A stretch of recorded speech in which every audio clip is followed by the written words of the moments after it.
जय श्री कृष्णा। आप सभी का हमारे यूट्यूब चैनल पर हार्दिक स्वागत है। आज से आप प्रतिदिन हमारे चैनल पर पौष मास महात्म्य की दिव्य कथाएं सुनेंगे।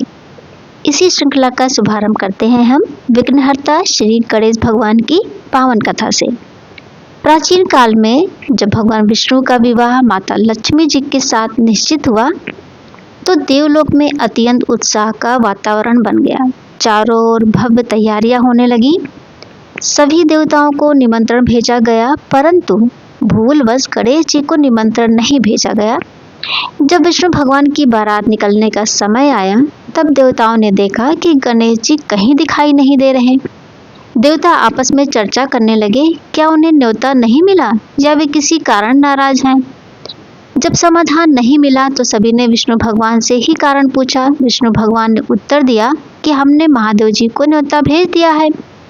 गणेश जी अपने पिता के साथ आना चाहें तो आ सकते हैं, अलग से बुलाने की कोई आवश्यकता नहीं है। और फिर बोले, गणेश जी चूंकि अधिक भोजन करते हैं अतः उनके आने पर 1.25 मन चावल, 1.25 मन घी और 1.25 मन लड्डू की व्यवस्था भी करनी पड़ती है। यदि वे नहीं आएंगे तो कोई हानि नहीं। देवताओं में से किसी ने सुझाव दिया कि यदि गणेश जी आ भी जाएं तो उन्हें द्वारपाल बनाकर घर पर बैठा दिया जाएगा, क्योंकि वे मूषक पर धीरे धीरे चलते हैं और बारात से बहुत पीछे रह जाएंगे। सभी को यह विचार ठीक लगा और विष्णु भगवान ने भी सहमति दे दी। अब गणेश जी को बुलाने का दायित्व नारद मुनि को दिया गया। जैसे ही गणेश जी ने निमंत्रण सुना वे उत्साह से विवाह में सम्मिलित होने हेतु चल पड़े, परंतु जैसे ही वे पहुंचे देवताओं ने अपने पूर्व विचार के अनुसार उन्हें समझाकर द्वार पर बैठा दिया कि आप घर की रक्षा करें। बारात आगे बढ़ गई और नारद मुनि वहीं रह गए। नारद जी ने देखा कि गणेश जी द्वार पर बैठे हैं और पूछने लगे, आप यहाँ क्यों ठहरे हैं? विष्णु भगवान ने आपको बुलाया था, फिर भी आपको बारात में नहीं ले गए। गणेश जी क्रोधित होकर बोले, ये मेरा अपमान है। तब नारद जी मुस्कुराए, क्योंकि वे जानते थे कि गणेश जी के बिना कोई शुभ कार्य सफल नहीं होता।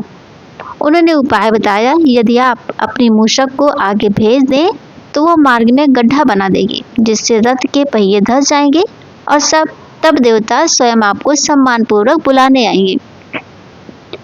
गणेश जी को यह उपाय उचित लगा और उन्होंने मूषक को भेज दिया। मूषक ने मार्ग को खोखला किया और जैसे ही बारात वहां से गुजरी रथ के पहिए जमीन में धंस गए। उन्होंने बहुत प्रयास किया पर पहिए निकले नहीं, बल्कि टूटने लगे। नारद मुनि वहां पहुंचे और बोले, आपने गणेश जी के सम्मान का विचार नहीं किया, इसीलिए यह संकट आया है। अभी भी उन्हें मना लीजिए, सब ठीक हो जाएगा।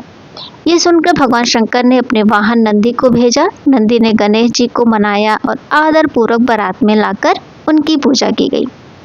पूजा के बाद ही रथ के पहिए बाहर आए।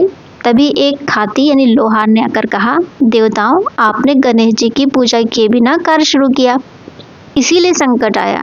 हम तो अज्ञानी लोग भी सबसे पहले गणपति का ध्यान करते हैं, फिर आप देवताओं ने कैसे भूल की?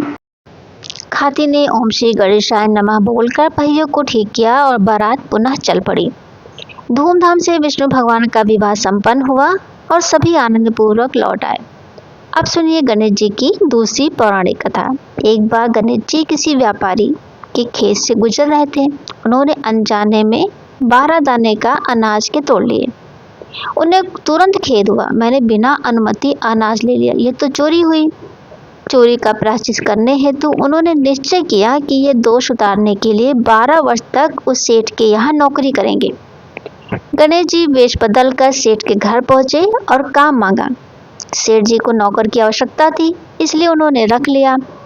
एक दिन सेठानी जब मिट्टी से हाथ धोने लगी, गणेश जी ने उनका हाथ पकड़कर मिट्टी से ठीक तरह हाथ धुलवा दिए। ये देखकर सेठानी ने सेठ से शिकायत कर दी। सेठ ने नौकर बने गणेश जी को बुलाकर पूछा, तुमने ऐसा क्यों किया? गणेश जी शांत भाव से बोले, सेठ जी राख या साबुन से हाथ धोने से घर की लक्ष्मी रुष्ट होती है। मिट्टी से हाथ धोना शुभ माना गया है। मैंने सेठानी को शुभ मार्ग ही बताया। सेठ को लगा यह नौकर सच्चा है। फिर एक दिन सेठ जी ने गणेश को सेठानी को कुंभ मेले में स्नान कराने भेजा। गंगा तट पर सेठानी किनारे बैठकर नहा रही थी तो गणेश जी ने उन्हें खींचकर आगे पवित्र जल में डुबकी लगा दी। सेठानी ने लौटकर शिकायत कर दी, इसने इतने लोगों के सामने मेरी इज्जत खराब कर दी। पर गणेश जी ने समझाया, सेठानी की भलाई हेतु मैंने उन्हें गंदले किनारे से हटाकर साफ जल में स्नान कराया। इससे अगले जन्म में भी इन्हें रानी का सुख मिलेगा। सेठ ने सोचा, गणेश जो सच्चा है। एक बार घर में हवन हो रहा था। सेठानी काली चुन्नी ओढ़कर चलने लगी। गणेश जी ने चुन्नी फाड़ दी और लाल चुन्नी पहनने को कहा। सेठानी नाराज होकर लेट गई। सेठ जी ने पूछने पर गणेश जी ने बताया, काले वस्त्र पहनकर किसी भी शुभ कार्य में जाना अशुभ होता है, इसीलिए मैंने इन्हें रोका। सेठ ने माना ये नौकर दूरदर्शी है। फिर एक दिन पूजा के लिए पंडित आए। पंडित जी बोले, सेठ जी मैं गणेश जी की मूर्ति लाना भूल गया। नौकर बने गणेश बोले, तो मुझे ही मूर्ति बनाकर विराजमान कर लीजिए, आपके सभी कार्य सफल होंगे। ये सुनकर सेठ नाराज हो गए। अब मेरे साथ मजाक कर रहा है।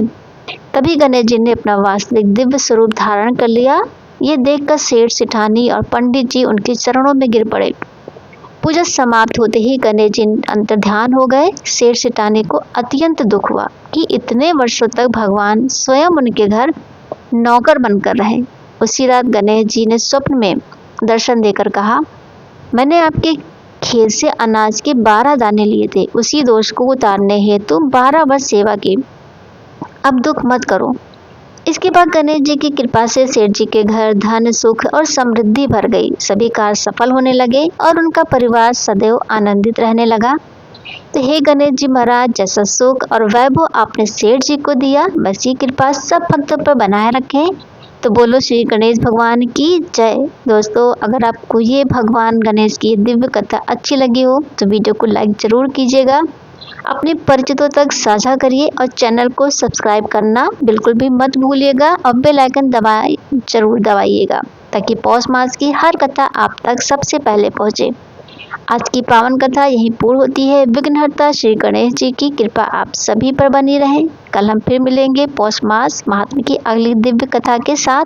तो जय श्री गणेश, जय श्री कृष्णा दोस्तों।